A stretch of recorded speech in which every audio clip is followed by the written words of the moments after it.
Hello friends, ఇవాళ special recipe వచ్చి chicken omelette. సింపుల్గా ఎలా తయారు చేసుకోవాలో చూసేద్దాం. ముందుగా చికెన్ ఎగ్స్ తీసుకొని చికెన్ని బాగా వాష్ చేసుకోవాలి. తర్వాత స్టవ్ మీద కడాయి పెట్టుకొని అందులో చికెన్, పసుపు, సాల్ట్ యాడ్ చేసుకొని అండ్ వాటర్ కూడా యాడ్ చేసుకొని ఇది బాగా మెత్తగా కుక్ అయ్యే వరకు కుక్ చేసుకోవాలి. నెక్స్ట్ ఒక ప్లేట్ తీసుకొని ఆ కుక్ అయిన పీసెస్ అందులో వేసుకొని అవి బాగా ఫైన్ పీసెస్ లాగా పౌడర్ చేసి పక్కన పెట్టుకోవాలి.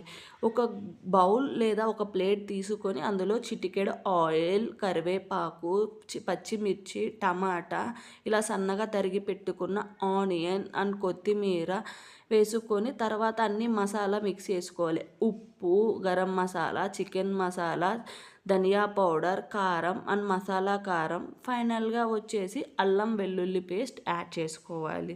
తర్వాత 2 to 3 ఎగ్స్ తీసుకొని అందులో వేసుకోవాలి.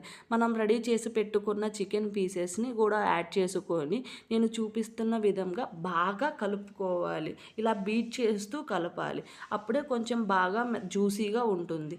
నెక్స్ట్ స్టవ్ మీద ప్యాన్ పెట్టుకొని ఆయిల్ పూసుకొని నెక్స్ట్ ఈ చికెన్ మిశ్రమాన్ని అందులో వేసుకోవాలి. ఇది లో ఫ్లేమ్లో పెట్టుకొని 2 సైడ్స్ బాగా కాలేలాగా మధ్య మధ్యలో ఆయిల్ యాడ్ చేసుకుంటూ 2 వైపులు బాగా కాల్చుకొని ఇలా ఒక ప్లేట్లోకి సర్వ్ చేసుకుంటే మన చికెన్ ఆమ్లెట్ రెడీ.